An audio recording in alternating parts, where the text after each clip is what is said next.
The Lord is my strength and my song. He has become my salvation. He is my God, and I will praise him, my father's God, and I will exalt him. The Lord is a warrior, the Lord is his name. In your unfailing love you will lead the people you have redeemed.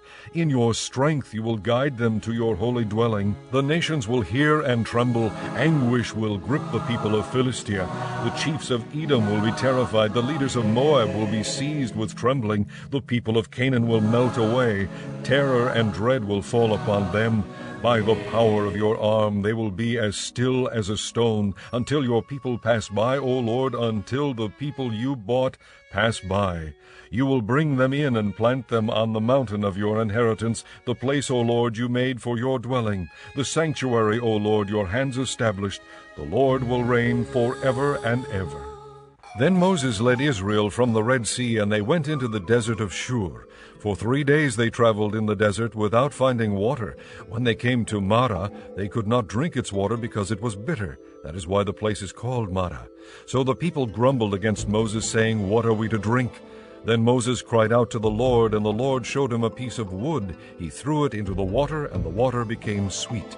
There the Lord made a decree and a law for them, and there he tested them. He said, "If you listen carefully to the voice of the Lord your God and do what is right in his eyes, if you pay attention to his commands and keep all his decrees, I will not bring on you any of the diseases I brought on the Egyptians, for I am the Lord who heals you." Then the Lord said to Moses, "I will rain down bread from heaven for you. The people are to go out each day and gather enough for that day. In this way I will test them and see whether they will follow my instructions. On the 6th day they are to prepare what they bring in, and that is to be twice as much as they gather on the other days." The Lord said to Moses, "I have heard the grumbling of the Israelites. Tell them, at twilight you will eat meat, and in the morning you will be filled with bread. Then you will know that I am the Lord your God." That evening quail came and covered the camp, and in the morning there was a layer of dew around the camp. 6 days you are to gather it, but on the 7th day, the Sabbath, there will not be any. Nevertheless, some of the people went out on the 7th day to gather it, but they found none. Then the Lord said to Moses, "How long will you refuse to keep my commands and my instructions? Bear in mind that the Lord has given you the Sabbath. That is why on the 6th day he gives you bread for 2 days. Everyone is to stay where he is on the 7th day. No one is to go out." So the people rested on the 7th day. "I will stand there before you by the rock at Horeb. Strike the rock, and water will come out of it for the people to drink." So Moses did this in the sight of the elders of Israel, and he called the place Massah and Meribah, because the Israelites quarreled, and because they tested the Lord, saying, "Is the Lord among us or not?"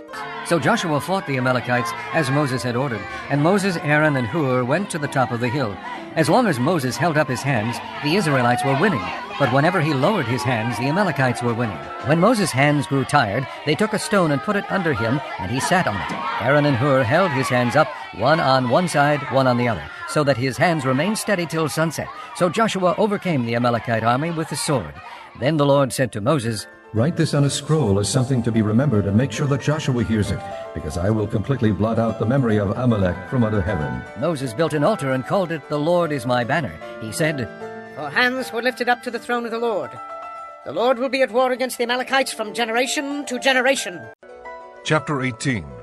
Now Jethro, the priest of Midian and father-in-law of Moses, heard of everything God had done for Moses and for his people Israel, and how the Lord had brought Israel out of Egypt.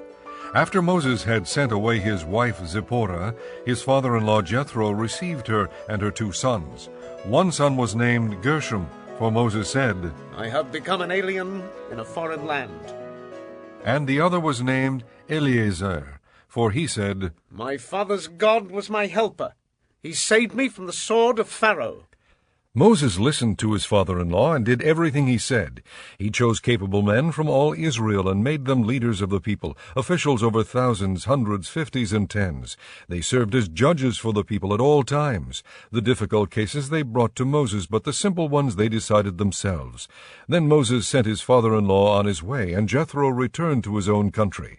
In the 3rd month after the Israelites left Egypt, on the very day they came to the desert of Sinai.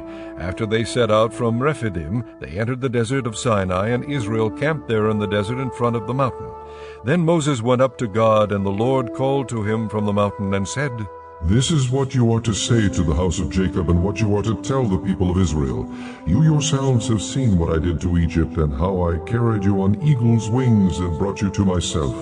Now if you obey me fully and keep my covenant, then out of all nations you will be my treasured possession.